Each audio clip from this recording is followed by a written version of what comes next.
Bienvenue dans les récits extraordinaires de Pierre Bellemare. Un podcast issu des archives d'Europe 1. Avoir un couteau de poche. Tous les garçons en rêvent. Un beau couteau avec au moins 2 lames, une petite et une grande, avec un tire-bouchon. Un poinçon, c'est encore mieux. Quand on a un couteau dans sa poche, on se sent presque un homme. Dans les quartiers populaires de Naples, c'est même une tradition. Pour ne plus être un môme, pour être considéré par ses aînés, il faut non seulement posséder un couteau, mais être capable de se battre avec. On voit dans les terrains vagues des gamins en haillons s'exercer au combat à l'arme blanche, parfois un simple canif à la main. En France, bien sûr, ce n'est pas pareil. Tous les enfants vont à l'école.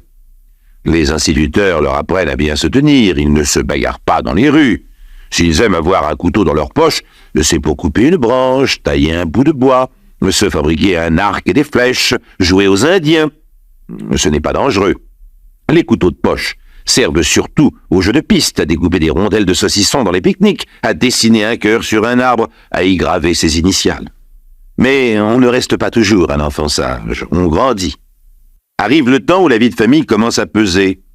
Supporter l'autorité paternelle est difficile, surtout si les parents ne s'entendent pas bien entre eux. Le couteau de poche, lui, il ne sert plus à rien, il est relégué au fond d'un tiroir. C'est un souvenir du bon vieux temps des vacances, du temps des copains. Et voilà qu'un jour mauvais, un jour pire que les autres, il est là, ce couteau. Le petit garçon devenu jeune homme le retrouve et a envie de s'en servir, mais plus de la même manière. Ah ça non. Il a suffi pour cela d'une occasion, une scène tragique qui oppose les parents et leur fils. Et le couteau de poche, ce témoin, ce compagnon des jours heureux, devient soudain, en un instant, le symbole du malheur.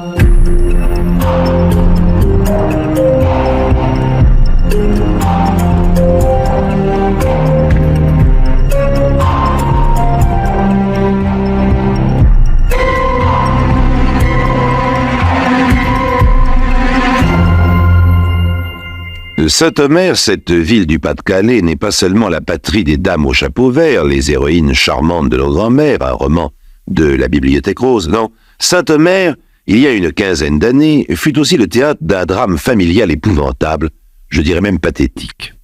Un jeune homme de 22 ans, que nous appellerons Paul, est accusé d'avoir tué son père d'un coup de carabine. Pourquoi ? Eh bien parce que celui-ci avait bu et, au cours d'une scène de ménage, menacé sa femme, un couteau de poche à la main, le couteau de Paul. C'était un cadeau de première communion, un peu oublié depuis cette fête de famille célébrée à une époque où tout le monde s'aimait bien. Paul, aussitôt le meurtre commis, téléphone à la gendarmerie voisine du domicile de ses parents terribles, une maison des environs de Saint-Omer. « Allô, venez vite, je viens de tuer mon père. »« Où êtes-vous ? » »« Je vous appelle de chez le boucher, à côté de chez nous. » Évidemment, selon les déclarations du jeune homme, celui-ci paraît en état de légitime défense. Il était un peu plus de 9 heures, 21 heures, maman était couchée, moi j'étais en train de peindre dans ma chambre. J'ai entendu des cris, je me suis dit, allons bon, ça recommence, encore papa, qui vient de rentrer du bistrot. J'avais l'habitude. D'abord j'ai pas bougé, et puis maman s'est mise à hurler. Alors là, j'ai eu peur pour elle. J'y suis allé, mon père allait la frapper d'un coup de couteau. J'ai pas réfléchi, j'ai décroché le fusil de chasse qui était là au mur et j'ai tiré. Voilà. Paul, après avoir débité son récit avec précision, regarde les gendarmes bien en face, les yeux dans les yeux, sans paraître spécialement ému. Le brigadier se dit « Ce garçon est sacrément courageux. Ou alors, il n'aimait pas son père. » La mère de famille, elle, est sortie de la salle à manger où se déroule ce premier interrogatoire. Trop choquée sans doute par ce qui vient de se passer. Les gendarmes veulent tout de même lui parler. Ils la cherchent et la trouvent dans la chambre du drame. Elle a ouvert le tiroir d'une commode, a sorti de l'argent et compte des billets. Le corps de son mari est toujours là, à genoux, à terre, au pied du lit, le buste penché en avant, la tête sur l'édredon. Je vous demande pardon, madame, mais si vous vouliez venir un moment... Oui, je viens, répond-elle calmement. J'emporte quelques affaires et je suis à vous. Vous pensez bien que je ne vais pas rester ici, non? Le brigadier est de plus en plus intrigué par l'attitude de cette femme et de son fils. De toute sa carrière, il n'a jamais vu ça, une indifférence pareille. Dieu sait pourtant s'il lui a été donné d'assister à des événements tragiques, de compatir à la souffrance humaine. Ici, un homme vient de mourir, il est là. Et personne ne semble s'en soucier. C'est encore plus affreux, peut-être, que le désespoir et les larmes. Allons, madame, venez. Il le faut maintenant. Avant de sortir de la chambre, le brigadier regarde le lit, le cadavre. La main de la victime tient encore serré entre ses doigts le couteau de poche de son fils. Avant de toucher à quoi que ce soit, conscience professionnelle, il va falloir prendre des photos. Le rapport de la gendarmerie relate dans un style administratif à peu près ce que je viens de vous raconter, les sentiments en moins. Pourtant, c'est cette impression, ce malaise ressenti par le brigadier qui est le plus important. Un début d'explication possible au parricide. Mais les gendarmes n'ont pas l'habitude de décrire leurs états d'âme. Le rapport est complété par une enquête auprès des voisins. Le père de Paul, la victime, est un ancien garde-barrière de la SNCF. Il travaillait dans les jardins à la journée pour arrondir sa retraite. Oh, toujours prêt à rendre service, précise l'un de ses employeurs, à faire une commission. Et il réparait très bien les vélos, dit un autre. Est-ce qu'il buvait? Ah ça oui, ça, un verre par-ci, par-là, comme tout le monde. En tout cas, moi, je ne l'ai jamais vu vraiment saoul. Quant à la mère de Paul, une femme du même âge que son mari, la soixantaine, est-ce vraiment une pauvre malheureuse terrorisée chez elle et protégée par son fils? Ou bien est-ce une malade qui se croit persécutée? C'est une sorcière, monsieur l'inspecteur, comme je vous le dis. Une sorcière, allons bon. Mais où allez-vous chercher ça? Le jour de la procession de la fête Dieu, elle s'est habillée en rouge. Et alors? C'était pour embêter le curé. Certains prétendent en effet qu'elle est communiste, d'autres au contraire, qu'elle écrit au maire un socialiste en recopiant des paroles de l'évangile pour lui faire la leçon. Elle est folle, dit l'épicier. Quand elle va au marché, elle emporte dans son cabas la grille du poêle pour qu'on ne puisse pas faire de feu chez elle pendant son absence. Enfin, vous vous rendez compte? Par avarice, tout ça? Oh, je ne sais pas. Allez comprendre des choses pareilles. Le fils, maintenant, Paul. Il adore sa mère. Oh, sans doute, parce qu'elle n'est pas comme tout le monde, une originale, une exaltée. C'est à elle qu'il ressemble d'ailleurs, pas à son père. Il n'est pas un ouvrier, Paul. C'est un artiste. Il fait de la peinture. Non sans talent, d'ailleurs. Il est musicien aussi. Il joue de la guitare dans les bals le samedi soir. Il aime tellement sa mère que quand il s'est marié, il y a juste 1 an, il a laissé sa femme chez ses beaux-parents et a préféré continuer à vivre, lui, dans sa famille. Il ne devait pas y être aussi mal que ça, en dépit des scènes de ménage entre papa et maman, dont il fait tant de cas devant le juge d'instruction. Un curieux mariage, d'ailleurs, que celui de Paul. Il a d'abord rendu enceinte une jeune fille qu'il n'a pas épousée. Il en a épousé une autre, une infirmière, qui avait déjà un bébé d'un amant qu'il avait abandonné. Ah ça, décidément, Paul, un grand cœur.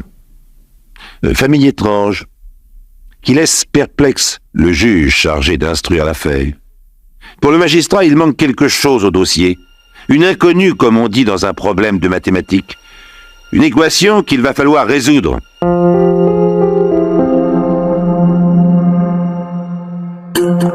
Les récits extraordinaires de Pierre Bellemare, un podcast Europe 1. Paul, je dirais simplement Paul, respectons l'anonymat de ce jeune homme de 22 ans, est gardé à vue dans les locaux de la gendarmerie d'une localité près de Saint-Omer. Il est inculpé provisoirement pour coups et blessures ayant entraîné la mort. Provisoirement. Car ou bien il a réellement tué son père d'un coup de fusil au moment où celui-ci allait frapper sa mère avec un couteau, et dans ce cas, évidemment, il ne s'agit pas d'un crime, ou bien... Oui, le juge d'instruction hésite. Les deux versions du drame, celle donnée séparément par le fils et sa mère, concordent. Il est exact qu'au moment où il a reçu le coup de fusil, le père tenait à la main un couteau. Les photos le prouvent. Faites-moi tout de même un agrandissement de celle-là. Laquelle, monsieur le juge? Cette photo-là. où on voit le mieux le couteau dans la main. Je peux vous faire tirer seulement le couteau et la main en 18-24 si vous voulez. C'est ça, le plus tôt possible. Vous l'aurez dans 1 heure. Très bien. Le juge compulse une fois de plus le dossier. Il le lit, le relit. Il suffit souvent d'un détail, quelque chose qui échappe à la première lecture et qui soudain fait éclater la vérité. Une phrase attire son attention dans la déclaration de Paul. « J'ai tiré », a-t-il dit d'abord au gendarme, et ensuite, quand on lui a demandé comment, « Eh bien, j'ai tiré, mon père a été atteint d'une balle à la tête et il est tombé à genoux au pied du lit. » Très bien. Mais l'autopsie a démontré que la victime avait été atteinte de 3 balles. Et le rapport des experts qui ont examiné la carabine est formel. Paul a appuyé 5 fois sur la gâchette. Une 4e balle s'est bloquée dans le canon, et la 5e est allée s'encastrer dans la précédente. Ce n'est plus un coup de fusil tiré à la hâte pour sauver quelqu'un. C'est un tir à répétition qui ressemble davantage à un geste de colère, de fureur. Le juge réfléchit. Ce n'est pas incompatible avec la version de l'accident. Mais alors pourquoi Paul n'a-t-il pas présenté les choses de cette façon ? J'ai perdu la tête, je ne savais plus ce que je faisais, je me suis jamais servi d'une arme à feu, je ne suis pas chasseur comme mon père, j'ai tiré au hasard. Au contraire, au lieu de dire ça, Paul a expliqué très froidement qu'il n'a tiré qu'une seule fois. Et sa mère interrogée séparément, je le répète, l'a confirmé. Ils se seraient mis d'accord tous les deux ? Pour mentir d'une manière aussi stupide, sans raison ? C'est peu vraisemblable. Le juge continue sa lecture, tout au moins sa relecture. Il y a le témoignage d'une voisine qui a entendu un soir une discussion. La maman de Paul avait été victime d'un accident de la circulation. Ses jambes blessées, elle devait se déplacer avec des cannes. Cette infirmité lui avait permis de toucher une certaine somme d'argent versée par les assurances. « Cet argent est à moi, et tu n'y toucheras pas, disait-elle à son mari. Donne-moi la clé. » « Non !» L'argent était enfermé dans le tiroir de la commode. Le ton de la discussion était assez vif pour que les voisins entendent, du moins par bribes, certains éléments de la conversation. Paul avait pris parti pour sa mère. « C'est l'argent de maman. Elle a bien le droit d'en faire ce qu'elle veut. Et si j'en ai besoin, moi, hurlait le père. Attention, si vous ne voulez pas me le donner, j'hypothéquerai la maison. Tu n'as pas le droit. Elle n'est pas à toi. Elle est à maman. C'est ce qu'on verra. » Autre témoignage, celui du maire de la commune. Le juge le rapproche du précédent. Le père de Paul est venu me voir à la mairie. Il m'a montré les titres de propriété de sa maison qui appartient à sa femme. Il s'inquiétait. Comme celle-ci n'était pas très bien portante, il m'a demandé si elle va à l'hôpital. Est-ce que je pourrais rester chez moi? A-t-elle le droit de me faire partir, de vendre? Je me suis étonné. Vendre, mais pourquoi? Il m'a expliqué que son fils était marié, qu'il cherchait à se loger, et que sa femme songeait à lui céder les lieux si elle pouvait être hospitalisée ou logée dans une maison de retraite. Je l'ai rassuré. Puisqu'il était marié, de toute façon, il avait le droit à l'usufruit du domicile conjugal, même en cas de décès de sa femme. Il y avait donc dans cette famille un conflit plus important qu'une simple mésentente conjugale. Quand les années ont passé, que la tendresse et l'affection n'ont pas remplacé l'amour, quand les époux se supportent faute de mieux. Pour qu'un ouvrier, un brave homme, selon les dires de ses amis et de ses employeurs, s'inquiète de cette façon, se demande s'il ne va pas se retrouver seul à la rue, il y a certainement quelque chose de grave. Mais quoi? Si ça se trouve, pense le juge, il ne le savait pas lui-même. On frappe à la porte. Entrez. Voici les photos que vous m'avez demandé de faire tirer. Posez-les là, merci. Le juge les regarde, l'une après l'autre. Ah, voilà le gros plan de la main et du couteau. Oui, on le voit très bien maintenant, au gros plan, ce couteau. Un couteau de poche. Le cadeau de première communion de Paul. Mais mon Dieu, ce couteau, le père le tient à l'envers. Oui, la lame est tournée vers l'intérieur. Le moindre choc l'aurait refermé sur ses doigts. Il est impossible de donner un coup de couteau de cette façon. La photo agrandie révélait d'une manière absolument flagrante que le couteau avait été mis dans la main de la victime après sa mort. Il est maintenant facile pour le juge de reconstituer la vérité. Une triste vérité. La mère et le fils complices pour assassiner un vieil homme devenu inutile, gênant, qui coûtait de l'argent au lieu d'en rapporter, une mère avare, abusive, un fils faible, dilettante, entièrement aux ordres. Alors, eh bien c'est très simple. On organise une mise en scène, comme au théâtre, mais de mauvaise qualité, du Grand Guignol. On attend le soir, le moment où le père revient du bistrot. Il est allé boire un verre et jouer aux cartes comme tous les jours. Il sera facile de prétendre qu'il était ivre. Et puis, il a son caractère. Il ne faudrait pas beaucoup le pousser pour qu'il se mette en colère. Il n'y a qu'à remettre sur le tapis les histoires de gros sous et la menace de le priver d'une maison qui ne lui appartient pas. Paul, conseillé par sa mère, a tout préparé. Il a mis un chargeur dans la carabine, enlevé le cran d'arrêt. Cette carabine achetée pour chasser les étourneaux. Dérision. Et puis, le jeune homme se souvient du couteau de poche de son enfance. On le cherche. Oui, il est bien au fond d'un tiroir. Oh, il n'a pas servi depuis longtemps. Quoi de mieux qu'un couteau de poche pour menacer une femme, lui transpercer le cœur, surtout un couteau de poche qui appartient à son fils et que les complices placeront eux-mêmes dans la main du père en faisant vite avant que les doigts ne soient raidis par la mort. Paul avoue. Il est examiné par des psychiatres. Le fait qu'il se soit servi de ce couteau-là, son couteau de première communion, donne à réfléchir au médecin. C'est la preuve d'un déséquilibre. Et aussi de la perturbation du milieu familial. Paul bénéficie des circonstances atténuantes, il est condamné à 10 ans de prison, et sa mère à 5 ans. Oui, vous trouvez peut-être que le jury a été indulgent. En notre époque matérialiste où bien des gens ne croient plus à rien, il reste au fond de chacun de nous un besoin profond, celui de pardonner, de garder un Dieu caché, le Dieu de notre enfance. À l'époque où nous rêvions de posséder un couteau de poche.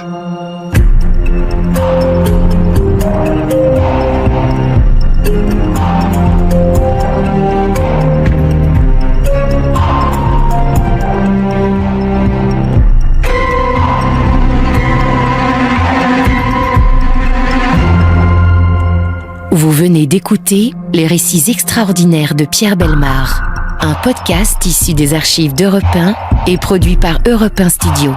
Réalisation et composition musicale, Julien Tarot. Production, Sébastien Guyot. Patrimoine sonore, Sylvaine Denis, Laetitia Casanova, Antoine Reclus. Remerciements à Roselyne Bellemare. Les récits extraordinaires sont disponibles sur le site et l'appli Europe 1. Écoutez aussi le prochain épisode en vous abonnant gratuitement sur votre plateforme d'écoute préférée.